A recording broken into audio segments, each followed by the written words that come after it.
ஆண்டவரும் இரட்சகருமாகிய இயேசு கிறிஸ்துவின் நாமத்தினாலே இந்த புதிய ஆண்டிலே ஒவ்வொருவரையும் காட் கூசிஸ் மினிஸ்ட்ரி சார்பாக வாழ்த்துவதில் பெரும் மகிழ்ச்சி அடைகிறேன். தேவனாகிய கர்த்தர் அவருடைய வார்த்தையின்படியே இதுவரைக்கும் நடத்தியிருக்கிறார். கடந்த ஆண்டிலே நாம் கடந்து வந்த எல்லாவித துக்கங்களிலிருந்தும், எல்லா விதமான சூழ்நிலைகளிலிருந்தும், நெருக்கங்களிலிருந்தும், பிரச்சனைகளிலிருந்தும் தேவனாகிய கர்த்தர் உங்களை இந்த வருடத்திலே விடுதலையாக்கி உங்களையும் உங்கள் குடும்பங்களையும் தப்புவிக்க போகிறார். விசுவாசிக்கிற தேவ பிள்ளைகள் நிச்சயமாக காணப்போகிறீர்கள். தேவனாகிய கர்த்தர் ஒருபோதும் மறக்கிறவர் அல்ல, கைவிடுகிறவரும் அல்ல. இதுவரைக்கும் நடத்தின தேவன் இனியும் உங்களையும் உங்கள் குடும்பங்களையும் நடத்துவார். கடந்த ஆண்டிலே நம்முடைய சூழ்நிலைகள் வித்தியாசமாக இருந்திருக்கலாம். அது நிமித்தம் மிகுந்த பாரத்தோடும் நெருக்கப்பட்டும் இருந்திருக்கலாம். இந்த ஆண்டிலே தேவனாகிய கர்த்தர் சகலவற்றையும் நன்மையாக மாற்றுவார். விசுவாசத்தோடு புதிய ஆண்டிலே பிரவேசிப்போம். தேவனாகிய கர்த்தர் உங்களையும் உங்கள் குடும்பங்களையும் ஆசீர்வதிப்பாராக. ஆமென்.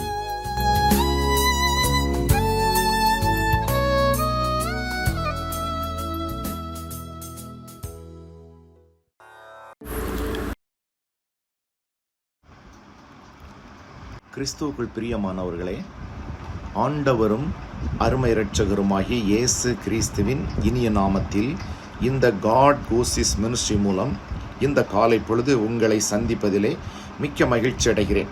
குறிப்பாக ஒவ்வொரு காலை பொழுதும் கர்த்தருடைய வசனத்தை கேட்டு ஆசீர்வதிக்கப்பட்டு வருகிறோம். கிறிஸ்துவுக்குள் பிரியமானவர்களை, இன்றைக்கும் வேதத்திலிருந்து ஒரு வசனத்தை வாசித்து தியானிப்போம். கர்த்தர் நம் மத்தியிலே பெரிய காரியங்களை செய்வாராக. ஆமென். ஆதியாகமம் 41:16 எடுத்துக்கொள்ளுங்கள். வாசிக்கலாம். ஆதியாகமம் 41:16. அப்பொழுது யோசேப்பு பார்வோனுக்கு பிரதியுத்தரமாக, நான் அல்ல, தேவனே பார்வோனுக்கு மங்களமான உத்தரவு அருளிச் செய்வார் என்றான். மங்களமான உத்தரவு யார் அருளிச் செய்வார்? தேவனே அருளிச் செய்வார் என்றான். இந்த வேத பகுதியை நாம் தியானிக்கும் பொழுது ஒன்றை கவனிக்க வேண்டும். இப்பொழுது பார்வோனுக்கு யோசேப்பு தேவைப்படுகிறார். ஆனால் இவ்வளவு நாளும் இப்படி ஒரு நபர் அங்கு இருப்பதாக பார்வோனுக்கு அறிவிக்கப்படவில்லை. ஆனால் இப்பொழுது யோசேப்புக்கு அந்த வேலை வந்தது, அந்த வாய்ப்பு கிடைக்கிறது. எப்படி என்றால், பார்வோனுக்கு ஒரு சொப்பனம் வருகிறது. அந்த சொப்பனத்தை விளக்கி சொல்வதற்கு எகிப்து தேசத்திலே யாருமே இல்லை. சொல்லப்போனால் உலகத்தில் யாருமே இல்லை. அந்த நாட்களில் எகிப்து தேசம் என்பது இன்றைக்கு இருக்கிற பிரசித்தி பெற்ற தேசங்களைப் போல் ஒரு உயர் ரகமான நாகரிகத்தில் அந்த நாட்களில் பிரசித்தி பெற்ற ஒரு தேசம்தான் இந்த எகிப்து தேசம். இதில் யோசேப்பு அடிமையாக இருக்கிறார். இந்த யோசேப்புடைய வேலை இப்பொழுது வருகிறது. தேவன் முடிவு பண்ணிவிட்டார் யோசேப்பை உயர்த்த வேண்டும் என்று. ஆகவே பார்வோனுக்கு சொப்பனத்தை கொடுக்கிறார்.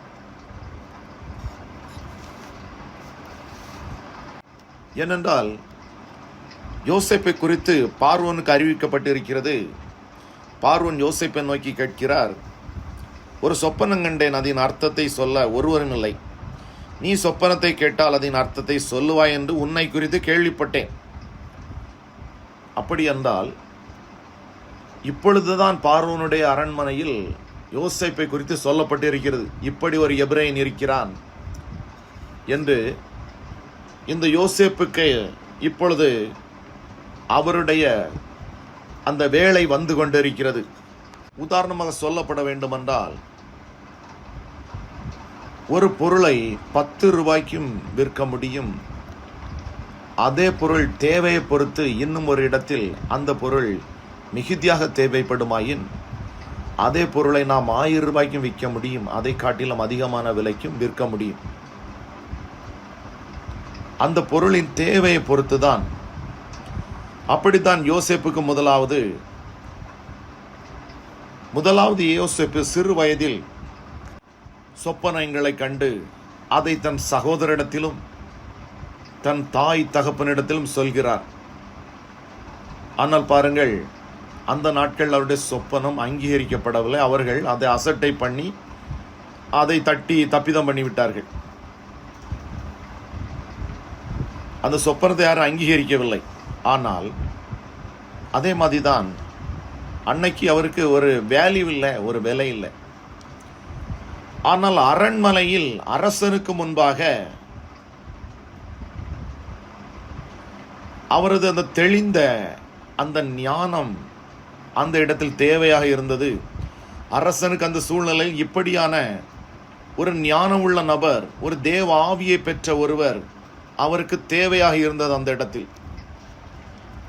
இப்படி நம்மை கொண்டும் ஒரு காரியத்தை ஒரு இடத்தில் தேவன் செய்ய வேண்டுமென்றால், அல்லது நம்மை தேவன் உயர்த்த வேண்டுமென்றால், அல்லது நம்மை பற்றி ஒரு இடத்துல தேவன் கனப்படுத்த வேண்டுமென்றால், அந்த இடத்துல தேவன் யோசேப்புக்கு கொடுத்த அந்த தெளிந்த ஞானத்தை தந்து நம்மை அதிலே கனப்படுத்துவார், நம்மளை உயர்த்துவார். அல்லேலூயா, ஆமென். நாம் வழக்கறிஞர்களை எடுத்துக்கொண்டோம் என்றால், அவர்களுக்கு அவருடைய வாய்தான் முதலீடு, அவருடைய வாய் சாமர்த்தியம். சில பெரிய பெரிய தொழில் நிறுவனங்களிலே சிலரை பணியில் அமர்த்தியிருப்பார்கள். அவர்களது தேவை என்னவென்றால், சில பிரச்சனைகளை பேசி அதை முடித்து அந்த காரியத்தை கம்பெனிக்கு சாதகமாய், ஃபேக்டரிக்கு சாதகமாய் அதை செய்து முடிக்க வேண்டும். அதற்காகவே அந்த வாக்கு வல்ல திறமைக்காகவே அவர்களை வேலையில் வைத்திருப்பார்கள். அவருடைய திறமை அந்த வாக்குத்தான், பேசி முடிக்கிற அந்த வாய் சாமர்த்தியம், அதற்குத்தான் அவர்களுக்கு சம்பளம். அதே மாதிரி தான் இன்றைக்கு நாம் எடுத்துக்கொண்டோம் என்றால், யோசேப்புக்கு தேவன் ஒரு தெளிந்த ஞானத்தை, ரெவலேஷன் நாலேஜ், அந்த ரெவலேஷன் நாலேஜ் வெளிப்படும். அது மட்டும்தான் அவருடைய சொத்து. யோசேப்புடைய சொத்து அந்த ரெவலேஷன் நாலேஜ், அதுதான் அவருடைய சொத்தாக இருந்தது. அந்த சொத்தை கொடுத்துதான் தேவன் அவரை ராஜாவுக்கு முன்பாக தன்னை அடையாளம் காட்ட வைக்கிறார், தன்னை அறிமுகப்படுத்த வைக்கிறார். சிறைச்சாலை அதிகாரிகளுக்கு முன்பாக தன்னை அடையாளம் காட்டுவதற்கு அந்த தலையாரிகளுக்கு அந்த ரெவலேஷன் நாலேஜ் அவர் வெளிப்பட்டதை அரண்மனையில் சொல்லித்தான் அவர் அறிமுகமாக்கப்படுகிறார். யோசேப்புக்கு குறித்த காலங்களில் அந்த அங்கீகாரம் கிடைக்கப்படவில்லை. தன்னுடைய சகோதரர்களால், தன்னுடைய தாய் தந்தையால் கிடைக்கப்படவில்லை.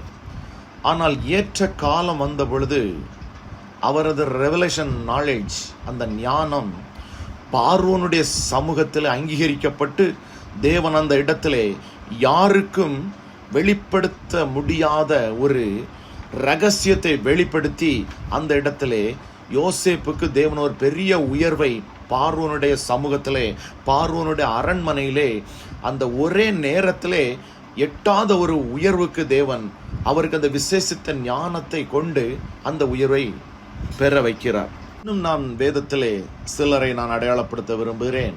தானியேல் 5:14 நாம் எடுத்து வாசிக்கலாம் சற்று. இந்த தானியேலை குறித்து நாம் இந்த 5:14 தெரிவிக்கப்படுகிறது, உனக்குள்ளே தேவர்களின் ஆவி உண்டென்றும் வெளிச்சமும் புத்தியும் விசேஷித்த ஞானமும் உன்னிடத்தில் காணப்பட்டதென்று உன்னை குறித்து கேள்விப்பட்டேன். பாருங்க கிறிஸ்துவுக்குள் பிரியமானவர்களே, அங்கே ராஜாவின் சமூகத்தில் யோசேப்பை குறித்து அறிவிக்கப்பட்டது, இங்கே ராஜாவின் சமூகத்தில் தானியேலை குறித்து அறிவிக்கப்பட்டது. தானியேலை குறித்து சொல்லப்பட்டிருக்கிறது இங்கே பார்த்தோம் என்றால், தானியேல் 5:10 நாம் வாசித்தோம் என்றால், ராஜாவும் அவனுடைய பிரபுக்களும் சொன்னவைகளை ராஜாத்தி கேள்விப்பட்டு விருந்து சாலைக்குள் பிரவேசித்தாள். அப்பொழுது ராஜாத்தி, ராஜாவே நீர் என்று வாழ்க, உமது நினைவுகள் உம்மை கலங்க பண்ண உமது முகம் வேறுபடம் வேண்டாம். இங்கேயும் ராஜாவுக்கு ஒரு சொப்பனம் இல்ல, ஒரு எழுத்து. அந்த எழுத்தை கண்டு ராஜா மிகவும் கலங்கி திகைத்து நிற்கிறார். அப்பொழுது அந்த ராஜாத்தி வந்து சொல்றாங்க, உம்முடைய ராஜ்யத்திலே ஒரு புருஷன் இருக்கிறான். பாருங்க, தேவனுடைய மனுஷனை குறிச்சு இங்க சொல்றாங்க. யார் வந்து சொல்ல? ராஜாத்தி வந்து சொல்ல, அவனுக்குள் பரிசுத்த தேவர்களின் ஆவி இருக்கிறது. உம்முடைய பிதாவின் நாட்களில் வெளிச்சமும் விவேகமும் தேவர்களின் ஞானத்துக்கு ஒத்த ஞானம் அவனிடத்தில் காணப்பட்டது. ஆகையால் உம்முடைய பிதாவாகிய நேபுகாத்த நேச்சர் என்னும் ராஜாவானவர் அவனை சாஸ்திரிகளுக்கு, ஜோசியர்களுக்கும், கல்தேயருக்கும், குறி சொல்கிறவர்களுக்கும் அதிபதியாக வைத்தார். இப்படி இந்த தானியலை குறித்து ராஜாத்தி ராஜ சமூகத்தில் அறிவிக்கிறார்கள். இந்த இடத்திலும் நாம் ஒன்றை கண்டுகொள்ள வேண்டும். இதிலே தானியலுக்கும் இந்த ரெவலேஷன் நாலேஜ் தான் அவருக்கு சொத்தாக காணப்பட்டது. ஏனென்றால் யோசேப்புக்கும் அதுதான், தானியலுக்கும் இந்த ரெவலேஷன் தான், இதுதான் அவர்களுடைய சொத்து. கிறிஸ்துக்கள் பிரியமானவர்களை, இன்றைக்கு என்ன சொல்ல நான் வருகிறேன் என்றால், தேவன் அவருடைய பிள்ளைகளுக்கு அவர் மீது பக்தி வைராக்கியம் பாராட்டி உண்மையும் உத்தமமாய் யார் பின்பற்றுகிறார்களோ அவர்களுக்கு தேவன் இந்த விசேஷித்த ஞான ஆற்றலை, இந்த விசேஷித்த வெளிப்பாடுகளை, இந்த விசேஷித்த நாலேஜை கொடுத்து அவர்களை கனப்படுத்தி உயர்த்துகிறார். இதை கேட்கிற சகோதரனே, சகோதரியே, உங்கள் வாழ்க்கையிலும் இயற்கைக்கு அப்பாற்பட்ட உயர்வுகள் உங்களுக்கு வர வேண்டுமா என்றால் நீங்கள் வேதத்தை வாசியுங்கள், தேவனை பின்பற்றுங்கள். தேவனை பின்பற்றும் பொழுது இந்த யோசேப்புக்கு கொடுத்த அந்த நாலேஜ், இந்த தானியலுக்கு கொடுத்த அந்த ஞானம், அவர்களுக்கு பிரதானமாய் இருந்த அந்த சொத்து, அதுதான் அந்த ஞானத்தை, அந்த சொத்தை தேவன் உங்களுக்கும் தர வல்லமை உள்ளவர். யாருக்கு கிடைக்கும் என்றால், தானியேல் மிகவும் தேவனுக்கு பிரியமானவன், யோசேப்பும் அதே மாதிரி தான். உத்தமமான தன்னடக்கம் உள்ள ஒரு மனுஷன். நீங்களும் தன்னடக்கம் உள்ளவர்களாய் கிறிஸ்துவை உண்மை உத்தமாய் பின்பற்றி அவரை சேவிக்கிறவர்களாக இருந்தீர்கள் என்றால் உங்களுக்குள் கிறிஸ்துவின் சுவாபங்கள் வெளிப்படுமையாயின் உங்களுக்கும் தேவன் இந்த தாளந்துகளை தந்து, இந்த வரங்களை தந்து, இந்த ஞானத்தை தந்து, நீங்கள் வேலை செய்கிற ஸ்தலங்களிலும் தேவன் உங்களை உயர்த்தி கனப்படுத்தி ஆசீர்வதித்து உங்களை காப்பார். இது ஒரு சாதாரணமான காரியம் அல்ல, தேவனுடைய பிள்ளைகளுக்கே உரித்தானவைகள் இவைகள். ஆகவேதான் வேதத்தில் எழுதப்பட்டிருக்கிறது, இதை கேட்கிற ஒவ்வொருவரும் இந்த ஞானத்தை பெற்றுக்கொள்ளும்படிக்காய் வாஞ்சிக்கிறவர் யாராய் இருந்தாலும் தேவனை பின்பற்றுங்கள். தேவனால் மாத்திரமே நமக்கு உயர்வு வரும். இந்த ஞானத்தை அவரால் மாத்திரமே தர முடியும். இதை கேட்கிற ஒவ்வொருவரும் இன்றைய நாளில் ஆசீர்வதிக்கப்படும்படிக்காய் கர்த்தாவே ஒவ்வொருவரையும் உமது ஆவியினால் அளவில்லாமல் நிரப்புவீராக. இதை கேட்டு உண்மை பின்பற்றுகிற ஒவ்வொரு தேவ பிள்ளைகளுக்கும் கர்த்தர் யோசேப்புக்கு கொடுத்த, தானியலுக்கு கொடுத்த அந்த ஞான ஆற்றலை கொடுத்து, ஓ ஸ்தோத்திரம் ஆண்டவரே, அவர்களை தேசத்தில் உயர்த்தி கனப்படுத்தி ஆசீர்வதிக்கும்படிக்காய் பிதாகுமாரன் பரிசுத்தாவின் நாமத்தினாலே நான் அவர்களை வாழ்த்தி ஆசீர்வதித்து விடைபெற்றுக் கொள்கிறேன். ஆமென். கர்த்தர் தாமே இதை கேட்கிற ஒவ்வொருவரை ஆசீர்வதிப்பாராக.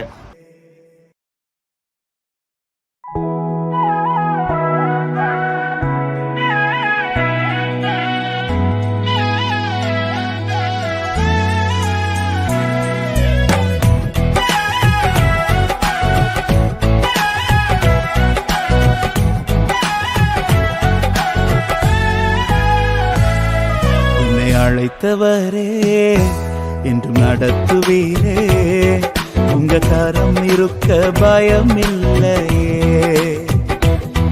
என்னை அழைத்தவரே என்று நடத்துவீரே, உங்க கரம் இருக்க பயம் இல்லையே. எந்த பாதையையும் தாண்டிடுவே, எந்த சூழ்நிலையும் மேற்கொள்ளுவே. எந்த பாதையை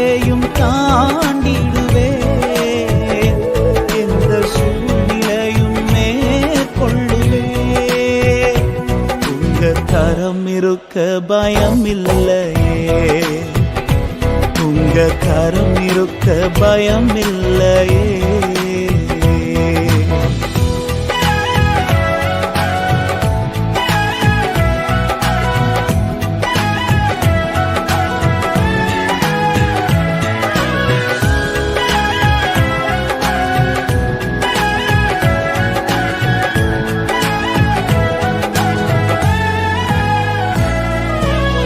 கருவிலே என்னை கண்டவரே, பெயர் சொல்லி என்னை அழைத்தவரே. கருவிலே என்னை கண்டவரே, பெயர் சொல்லி என்னை அழைத்தவரே. நன்மைகள் எனக்காய் செய்பவரே, பழுவாமல் என்னை காத்தவரே. இனிமேலும் என்னை காப்பவரே, என்னை அழைத்தவரே, என்று நடத்துவீரே. உங்க கரம் இருக்க பயம் இல்லையே, என்னை அழைத்தவரே, என்று நடத்துவீரே. உங்க கரம் இருக்க பயம் இல்லையே.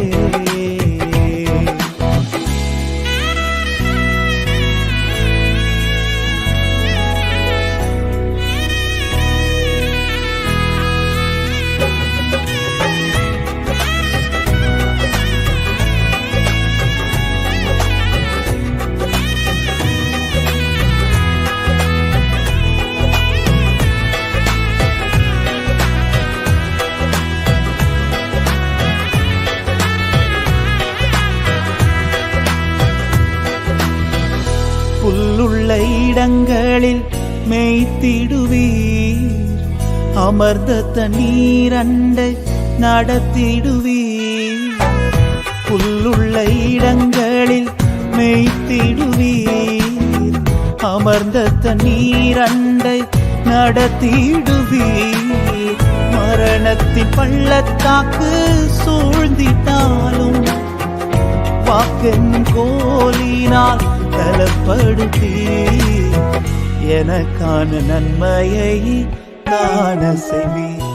என்னை அழைத்தவரே, என்று நடத்துவீரே. உங்க கரம் இருக்க பயம் இல்லையே,